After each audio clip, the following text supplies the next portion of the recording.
La sala de espera de la Clínica San Telmo se había vuelto una segunda casa para Clara y Álvaro. Las sillas eran frías, las paredes demasiado blancas, pero el silencio entre ellos era lo que más pesaba. Clara mantenía la mano sobre la rodilla de su marido, acariciando el vaquero con movimientos lentos, casi automáticos, como si de esa ternura pudieran hacer el milagro que les negaban mes tras mes. Llevaban 3 años casados y casi 2 intentando ser padres. Habían probado suplementos, dietas, infusiones naturales. Habían recorrido médicos y creído en estadísticas. Pero en la mirada perdida de Álvaro ya no quedaba ilusión, solo obstinación. La de un hombre que se niega a aceptar que el destino no juega a su favor. El nombre García resonó en el pasillo, y Álvaro se levantó de golpe. Clara lo siguió en silencio, apretando su mano como quien quiere retener lo que se escapa. El corazón le martilleaba, porque ella ya sabía lo que iban a escuchar. Lo sabía desde hacía semanas. Los resultados, esos malditos resultados, estaban escondidos en su joyero, en casa. El sobre, con el membrete del doctor Medina, tenía grabado un diagnóstico que ella no podía borrar de su mente: azospermia total. Cuando el médico lo recibió, el olor a desinfectante y cuero la mareó. Álvaro se sentó recto, esperando una explicación que no estaba preparado para oír. El doctor hablaba con voz grave, pausada, como quien sabe que sus palabras van a romper algo. Pero antes de que pudiera decirlo, Clara respiró hondo y mintió con una dulzura que le partió el alma. «Doctor, creo que se han equivocado. Es conmigo. El problema es mío». Álvaro giró el rostro hacia ella, sorprendido. No dijo nada, solo bajó la mirada. Y en ese instante, Clara supo que había comprado tiempo. Tiempo para que él no se derrumbara. Tiempo para encontrar el valor de decirle la verdad, sin que esa verdad lo destruyera como hombre. Pero mientras volvían en coche a casa, y él miraba por la ventana sin hablar, Clara comprendió que aquel silencio ya no era amor. Era el principio de algo que no podría detener. Durante los días siguientes, Clara vivió atrapada en una farsa que ella misma había creado. Cada gesto, cada palabra, cada mirada con Álvaro era una cuerda tensa que amenazaba con romperse. Él no preguntaba mucho, pero lo poco que decía era suficiente para hacerla sentir como una impostora. «Lo importante es que ahora sabemos lo que pasa», comentó una noche mientras cenaban en silencio. «No es culpa de nadie». Clara asintió sin atreverse a sostenerle la mirada. Él creía que ella era la causa, que su cuerpo era el obstáculo. Pero no sabía que quien cargaba con la imposibilidad era él, y que ella había puesto ese peso sobre sus propios hombros por amor. No fue una decisión impulsiva. Cuando recibió los resultados, había sentido el mundo desmoronarse. Sabía lo que significaba para Álvaro. Había visto durante años cómo la sombra de su padre ausente lo marcaba todo. Aquel hombre que se fue cuando él tenía 12 años le había dejado una herida invisible, una duda que lo perseguía. ¿Seré lo bastante hombre? ¿Seré como él? Clara lo amaba demasiado para permitir que esa herida se abriera más. Llamó a la clínica, rogó que realizaran más pruebas a ella, pidió que le permitieran ser quien cargara con el dolor. Fingió malestar durante las ecografías, soportó análisis innecesarios, todo para evitar que Álvaro sintiera que era menos. Al principio, creyó que lo hacía por él, pero con el paso de las semanas, Clara comprendió que también lo hacía por ella. Porque ver a Álvaro destrozado habría sido insoportable.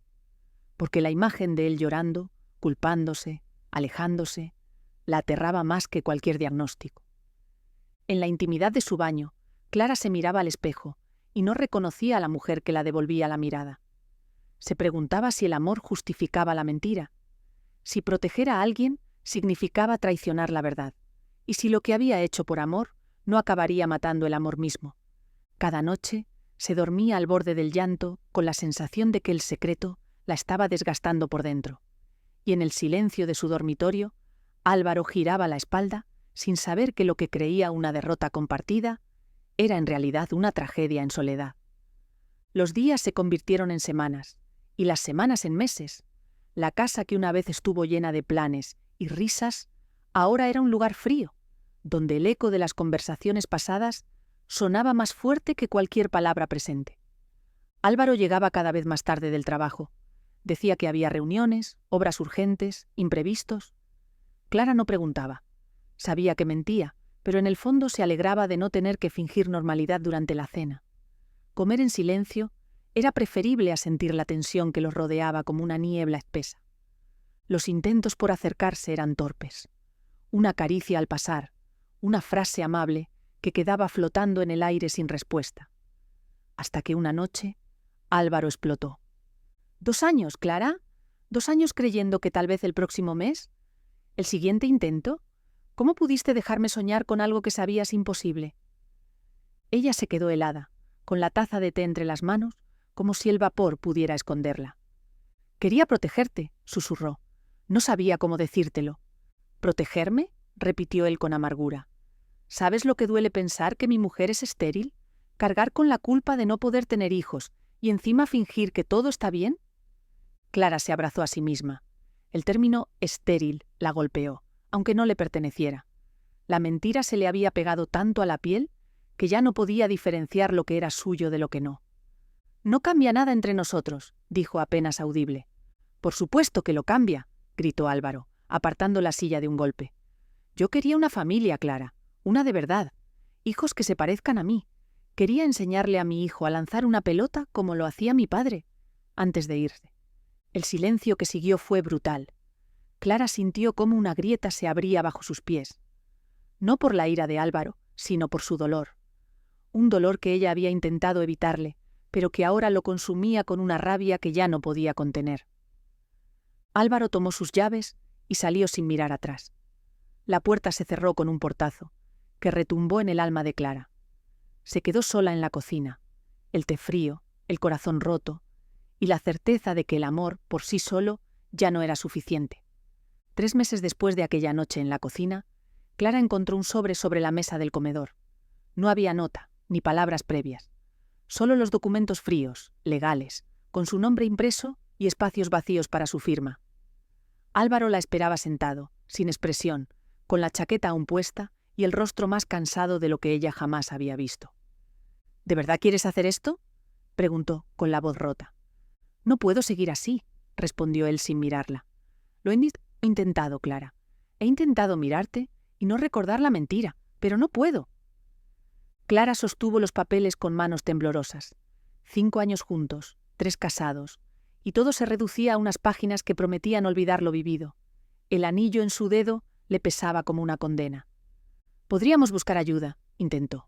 «Ir a terapia, hablarlo». Álvaro negó con la cabeza, despacio, como quien ya ha decidido y no necesita más razones. «He estado viviendo una ilusión, queriendo algo que nunca iba a llegar, y tú lo sabías. Me dejaste hacer el ridículo, esperar, soñar. ¿Eso no se arregla con terapia, Clara?» Ella tragó saliva, conteniendo las lágrimas. No quería suplicar, ya no. Él ya no era el mismo hombre que la miraba como si fuera su hogar. Ahora la miraba como si fuera una traición con piel. «¿Y nuestro amor? No significa nada». «Significó», dijo él con tristeza en los ojos, «pero no es suficiente, no para perdonarte». Firmó delante de ella con trazo firme. Luego deslizó el bolígrafo por la mesa. Clara lo tomó. Su mano apenas respondía. Cada letra escrita sentía como un adiós definitivo. Cuando terminó, Álvaro se levantó, fue al dormitorio y comenzó a meter ropa en una maleta. El sonido de las ruedas al arrastrarse por el parquet se le quedó grabado en el pecho. Antes de salir, se detuvo en la puerta. «Por lo que vale, te amé, Clara, lo hice de verdad». Y se fue. Clara permaneció inmóvil, sola en el silencio. La casa seguía igual, las fotos, sus tazas, el cojín en el sofá que Álvaro siempre apartaba. Todo en su lugar, excepto ellos. Había querido protegerlo, pero al final lo perdió igual. La ciudad de Zaragoza le había ofrecido a Clara el refugio que tanto necesitaba. Había alquilado un pequeño piso, en una zona tranquila, aceptado un empleo modesto como coordinadora de marketing, y se había aferrado a la rutina como una tabla de salvación. Sus días eran simples: café por la mañana, trabajo, caminatas por el parque, libros antes de dormir, silencio, mucho silencio. Hasta que una tarde de otoño, su móvil vibró con un mensaje inesperado. «Llámame en cuanto puedas, es urgente. Merche». Merche era su amiga desde la universidad, la única que se había mantenido cerca durante el proceso de divorcio. Clara dejó la caja que estaba desempacando y llamó de inmediato. «Gracias a Dios», respondió Merche al instante. «No sabía si aún usabas el mismo número. ¿Qué pasa?» Hubo un silencio breve al otro lado de la línea, uno que anunciaba malas noticias. «Es Carmen, la madre de Álvaro». El nombre le atravesó el pecho. Carmen, su suegra, la mujer que la había recibido como una hija, que la había abrazado con ternura, incluso cuando no podía darle nietos. «¿Qué le ocurre?» «Tiene cáncer pancreático, en fase avanzada. Los médicos dicen que le quedan unos 6 meses. Con suerte». Clara se sentó sobre el sofá, aún envuelto en plástico. La voz de Merche le llegó como un eco distante. «¿Y Álvaro?» «Nada. No le responde. Carmen me llamó hace unos días, preguntando si conocía a alguna enfermera a domicilio. Su propio hijo no contesta sus llamadas, Clara». Las lágrimas brotaron sin permiso. No solo por Carmen, sino por el hombre que una vez fue su marido.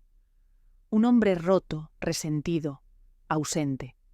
El mismo que había dejado a su madre sola en uno de los momentos más duros de su vida. «¿Qué puedo hacer yo?» «Estar ahí. Carmen necesita a alguien, y tú siempre fuiste su familia, aunque los papeles digan lo contrario». Clara no respondió enseguida. Miró a su alrededor. Cajas sin abrir. Una vida apenas empezada. Pero en su pecho, la voz de Carmen aún vivía con fuerza. 3 días después, Clara se presentó en la puerta de la vieja casa de Madrid con una maleta y una decisión tomada. Volver por quien nunca la había dejado de querer, aunque el apellido ya no coincidiera. Carmen abrió la puerta con dificultad, apoyada en un bastón, y con un rostro demacrado que apenas conservaba el brillo de la mujer fuerte y elegante que Clara había conocido. Pero en cuanto sus ojos se encontraron, la fragilidad se quebró. «¡Ay, hija!», susurró Carmen con la voz quebrada. «No tenías que venir». «Claro que sí», respondió Clara abrazándola sin dudarlo. «Siempre iba a venir». El interior de la casa tenía el olor agrio de la enfermedad y del abandono. En la cocina, frascos de medicamentos desordenados ocupaban el espacio donde antes servían caldos caseros. El frigorífico casi vacío y los platos acumulados en el fregadero contaban una historia de soledad. Clara se quitó el abrigo, se arremangó la blusa y empezó a limpiar sin decir palabra. Su presencia llenó la casa de una calma nueva, de una rutina que Carmen había perdido hacía tiempo. Por las noches veían películas en el salón. Por las mañanas salían a caminar, despacio, hasta el parque más cercano. Y entre las sesiones de quimioterapia, Clara le sujetaba la mano en silencio mientras la fuerza se le escapaba. «No me debes nada», le dijo Carmen un día, después de una jornada especialmente dura. «Yo sí te debo», replicó Clara. «Me cuidaste como una hija cuando la mía se fue. Ahora te toca a ti». «Mi hijo es un necio», murmuró Carmen con una mezcla de tristeza y enojo. «Se dejó llevar por el orgullo, por el dolor. Pero yo sé que aún te quiere, aunque no lo diga». Clara bajó la mirada. Hablar de Álvaro seguía siendo una herida abierta. «Álvaro está herido, Carmen, y sí, es necio. Igual que tú», añadió con una sonrisa tenue. «Lo sé», admitió ella. «Pero fue mi necedad la que me enseñó a amar con firmeza. Y esa misma firmeza me dice que él te necesita más de lo que cree». Con el tiempo, Clara dejó de ir y venir a Zaragoza. Se instaló en la casa con Carmen, cogió una excedencia indefinida en el trabajo y usó sus ahorros para mantenerse. Lo hacía sin sacrificio, sin remordimientos. Porque cuidar de Carmen no era una obligación, era un acto de amor, un lazo que, aunque los demás lo ignoraran, era real, fuerte, inquebrantable. La enfermedad de Carmen avanzó sin piedad. Las caminatas se acortaron. Las comidas se volvieron sopas. Las noches, más largas, cargadas de quejidos silenciosos y respiraciones entrecortadas. Clara estaba ahí para cada momento, cada caída, cada náusea, cada madrugada en que el cuerpo ya no respondía, pero el alma aún no quería rendirse. Una tarde fría de noviembre, mientras la lluvia golpeaba los cristales y Carmen descansaba en la cama con las sábanas hasta el cuello, sus dedos buscaron los de Clara con una urgencia extraña. «Necesito pedirte algo», murmuró con apenas un hilo de voz. Lo que quieras, respondió Clara, inclinándose para escuchar mejor. Cuando yo ya no esté, quiero que cuides de Álvaro. Clara sintió un nudo apretarse en el pecho. Se quedó en silencio. Carmen la miraba con una mezcla de ternura y miedo. Sabía lo que estaba pidiendo. Carmen, él no quiere saber nada de mí. No importa lo que diga, lo conozco. Es mi hijo. Y sé lo que va a pasar. Cuando yo me vaya, él se va a romper, porque me ama y porque está solo. Más solo de lo que nunca admitiría. Me odia, dijo Clara con tristeza. Me culpa por todo. Porque le duele, susurró Carmen. Porque se siente menos hombre, menos hijo, menos persona. Pero tú siempre supiste verlo por dentro, incluso cuando él no quería mostrarse. Por eso, si alguien puede sostenerlo cuando se caiga, eres tú. Clara sintió las lágrimas deslizarse por sus mejillas. Quiso protestar, decir que ya había hecho suficiente, que era injusto, pero también sabía que no podía decir que no, porque amaba a Carmen, y porque, en el fondo, una parte de ella seguía amando a Álvaro. Te lo prometo, susurró, con la voz temblorosa. Carmen asintió y cerró los ojos. Su respiración era ya tan tenue como el parpadeo de una vela. Falleció una mañana de diciembre, tranquila, con la mano de Clara entrelazada en la suya. Cuando los de la funeraria vinieron a buscar el cuerpo, Clara hizo 3 llamadas. A Merche, a la hermana de Carmen en Valencia, y finalmente, con dedos temblorosos, a Álvaro. Cuando respondió, su voz fue fría. ¿Qué quieres? Tu madre ha muerto esta mañana. Hubo un silencio tan largo que Clara creyó que había colgado.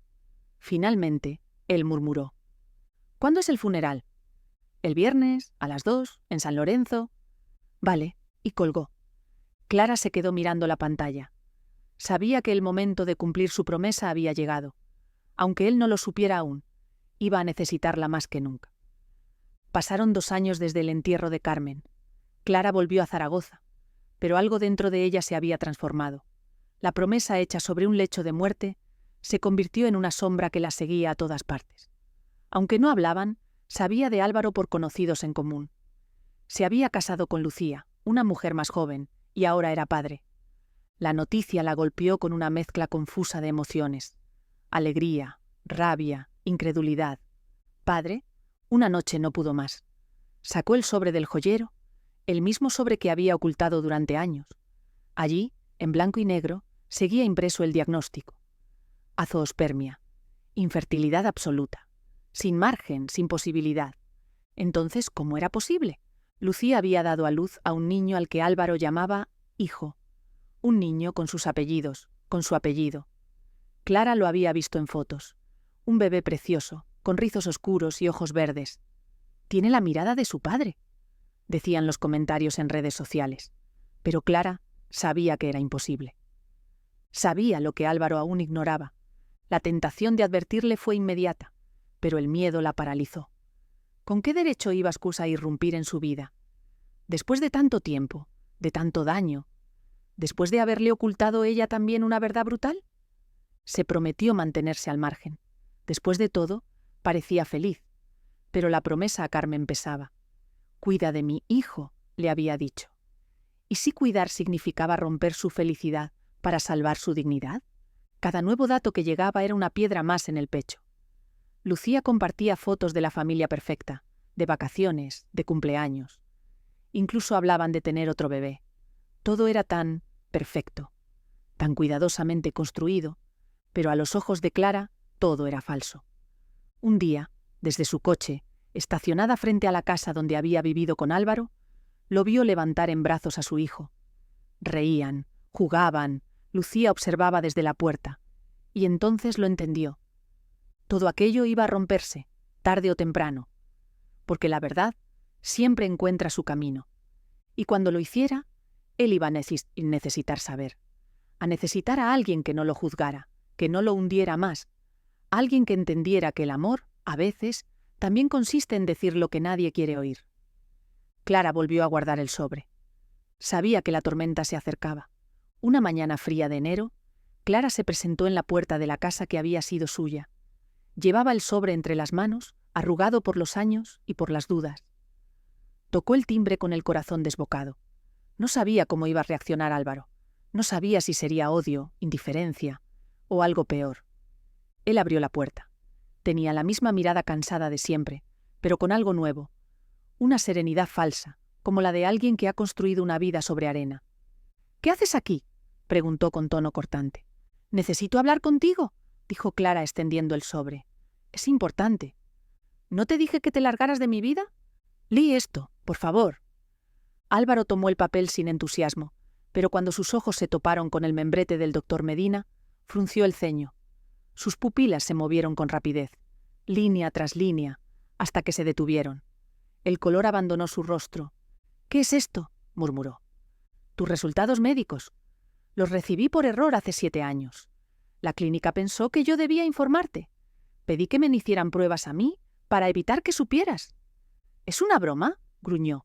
«¿Una venganza? ¿Estás celosa?» «Llama a la clínica», respondió ella con calma. «Verifica el número de expediente». En ese momento, Lucía apareció con el niño en brazos.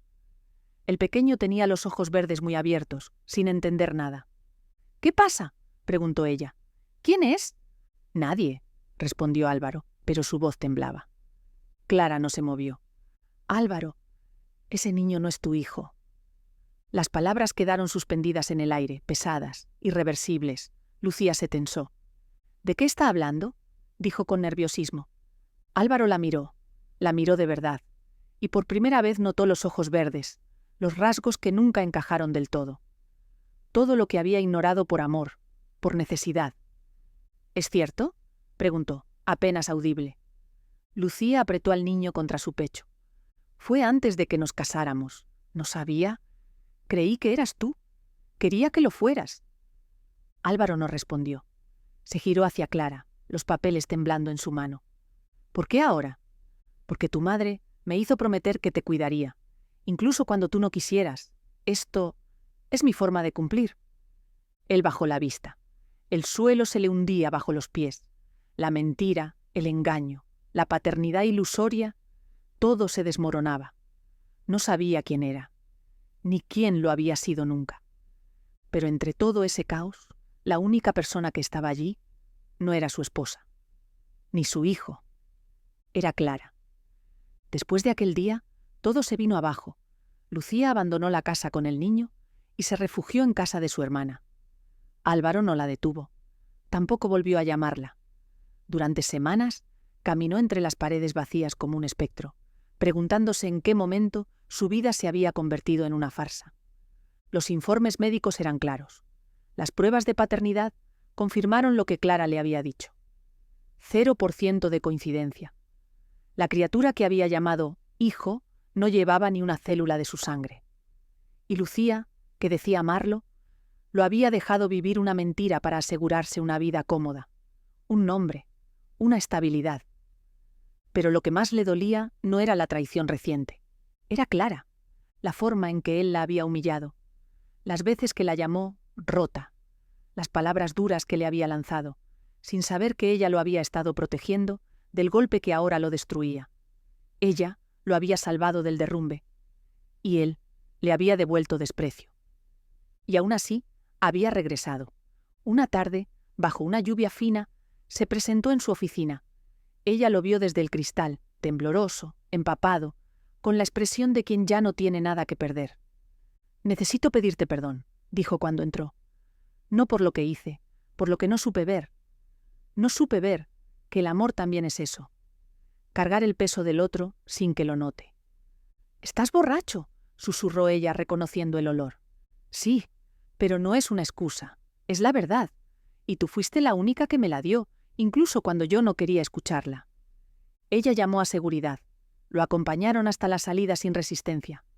Él no peleó, solo se giró una vez, antes de desaparecer, y dijo: «Voy a cambiar, no por ti, por mí. Pero si algún día me ves y te preguntas si lo logré, espero que la respuesta sea sí». Y cumplió su palabra. 2 meses después, Álvaro ingresó voluntariamente a un centro de rehabilitación. Vendió su coche, pagó sus deudas y empezó desde cero. Comenzó terapia. Fue a reuniones, volvió a correr, a leer, a trabajar con las manos, con la tierra, con el cuerpo. Aprendió a estar solo, sin sentirse vacío. y poco a poco reconstruyó su vida, no para recuperarla a ella, sino para volver a merecerla.